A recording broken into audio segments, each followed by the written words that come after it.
these type of problems as continued ratios.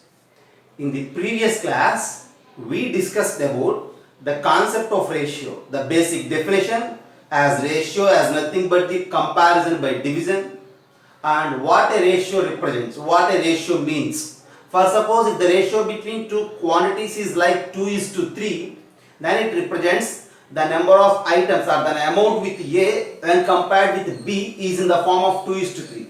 If A has 2 units, then B will have 3 units. Okay. See, all these things we discussed in the last class. And now in this class, I am starting my discussion with continued ratio. See, that means there are 3 persons, 3 items, 3 objects. Okay. Not only 3, in some cases 4, 5 also will involve in the ratio. Here in particular on the board, I have few problems where 3 items A, B and C are involved.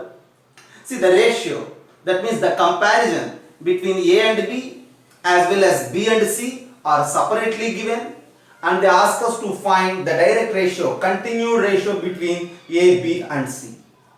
Is it clear? See, I mentioned you different problems step by step. Okay, you first of all look at this first one, A. Yeah, we are going to find the continued ratio A is to B is to C as per the given problem. First of all, you just pay your attention on A.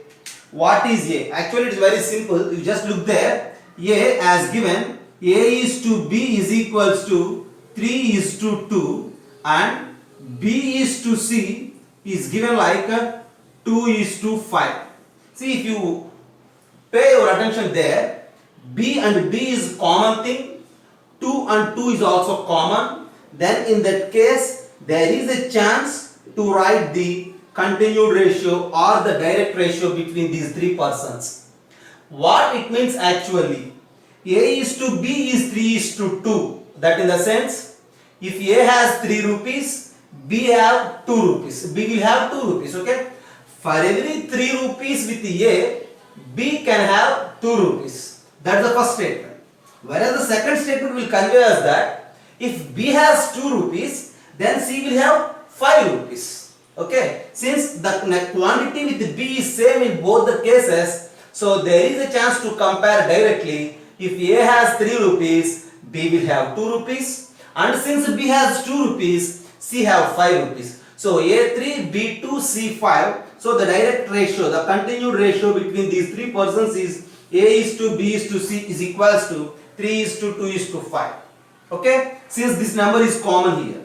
Whereas coming to the second problem, B, if you look there, A is to B is given here like 5:6, and then the second one, B is to C is given as 2:5.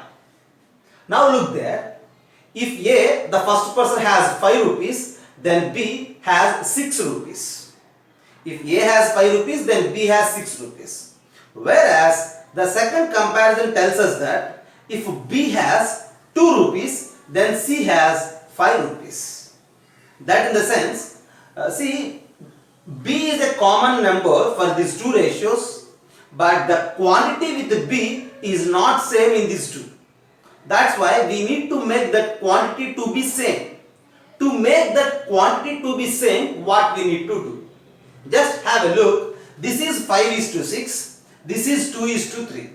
So we need to make this quantity, okay, the number, the quantity with B to be same. Here it is 6 and here it is 2. So making 2 as 6 is easy by multiplying with 3, or making 6 to 2 is also okay by dividing with 2. Both, we have 2 possibilities, but we usually go with multiplication. See, what I am going to tell you is, you just write the first ratio just like 5:6 only. But whereas coming to the second one, since it is 2:5, multiply these 2 terms with 3. If you multiply 2 with 3, it becomes 6. If you multiply 5 with 3, it becomes 15. See, as we mentioned in the last class, if we have a ratio, 2 terms of the ratio can be multiplied with any other number as per the requirement of the problem. So, since I need here 6, so I need to multiply with 3. So, multiplication of a term with a number is not possible. Multiplication of both the terms is possible. So multiply both the terms with 3, then it becomes like 6:15. Now here it is 6 and here it is 6. Then if you wish to write the continued ratio between A, B and C, it is given as 5 is to 6 is to 15. Okay. See, the thing which you need to observe is to write a continued ratio, the quantity or the number corresponding to the common term, corresponding to the common variable should be same. Here B and B is common, 2 and 2 is common, so we wrote directly. Here B and B is common, but 6 and 2 is not same, so we need to make it as same. That's why I multiplied here with 3 and then I wrote the continued ratio. And similarly we have a third problem. A is to B is given as 3 is to 2 and B is to C is given as 5 is to 2, and here again we need to write what? The continued ratio between A, B and C. Okay, see, first of all you just go for a screenshot, observe this, and then I will discuss C and D now. Okay, just go through these things.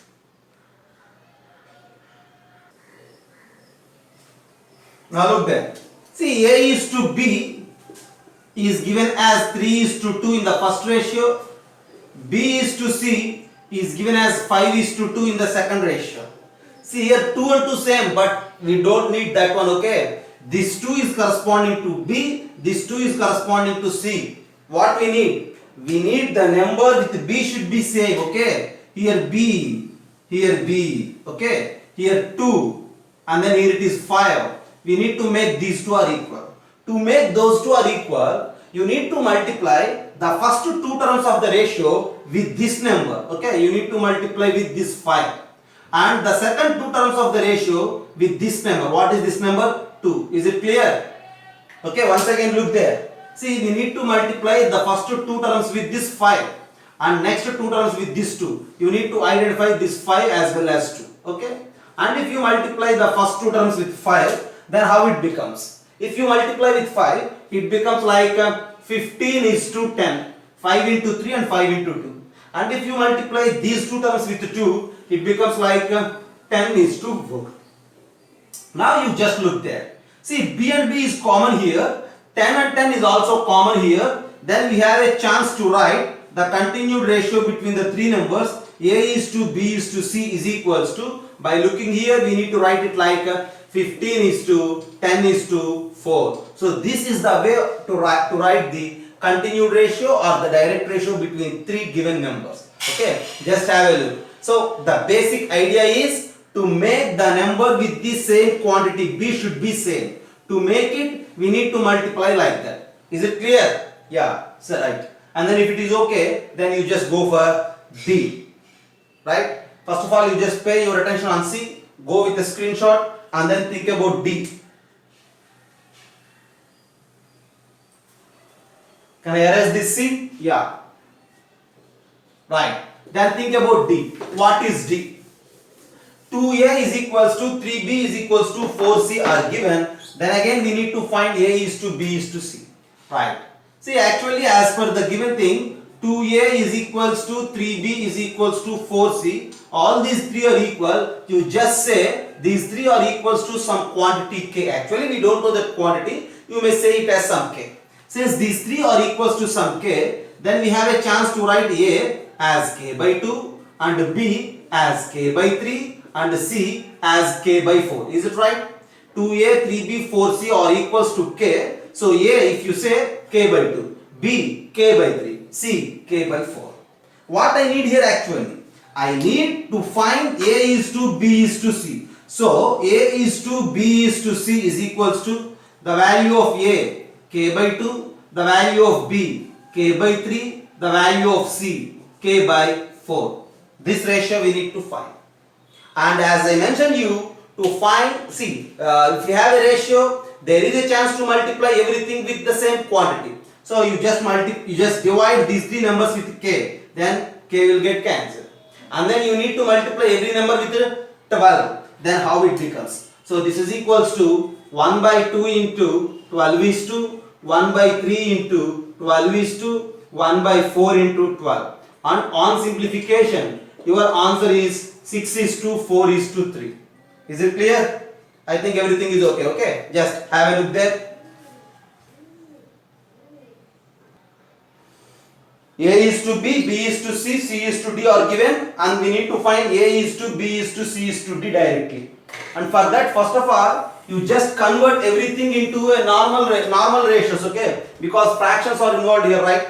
So first of all, to convert it into the normal ratio, see 2 and 8, the common multiple is 8. You just multiply these two terms with 8. 3 and 9, the common number is 9. You just multiply those two numbers with 9. Okay? And then 6 and 4. See, what is the common multiple? The common multiple for the 6 and 4 is 12. So you need to multiply with 12. First of all, you just convert them into the normal ratios and then you just compare. Okay. What will happen if you multiply with 8? What will happen if you multiply with 9? What will happen if you multiply with 12? Just look there. So if you multiply with 8, 1 by 2 into 8 is 4. 3 by 8 into 8 is 3. So this is 4 is to 3. And the next thing, 1 by 3 into 9 is 3. And then 5 by 9 into 9 is 5. And the next thing, see the common multiple I mentioned as 12. So 5 by 6 into 12. You need to calculate, okay? 5 by 6 into 12 is just nothing but 10. Whereas 3 by 4 into 12, 4 3s and 3 3s is 9. So this is the ratio. So this 5 by 6 is to 3 by 4 is nothing but 10 is to 9. Both are same actually. When coming to the ratio, both the ideas are same. See the ratio 1 by 3 is to 5 by 9 is same as 3 is to 5. Both the ideas are same. Yeah, we need to find A is to B is to C is to D. See from there it is very clear that A is to B is 4 is to 3, B is to C is 3 is to 5. Look there, A, B, B, C. The number with B is same. So directly I will write that A is to B is to C is equals to 4 is to 3 is to 5. A, B, C. The direct ratio is over. But if you think about C is to D, it is given as 10 is to 9.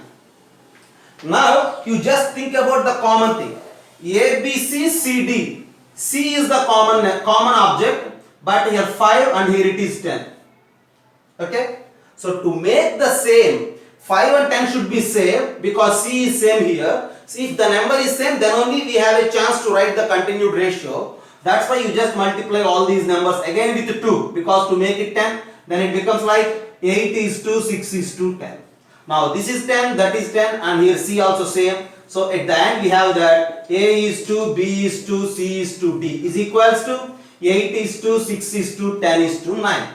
And that's the continued ratio between the four numbers. Okay, just have a look, go with the screenshot.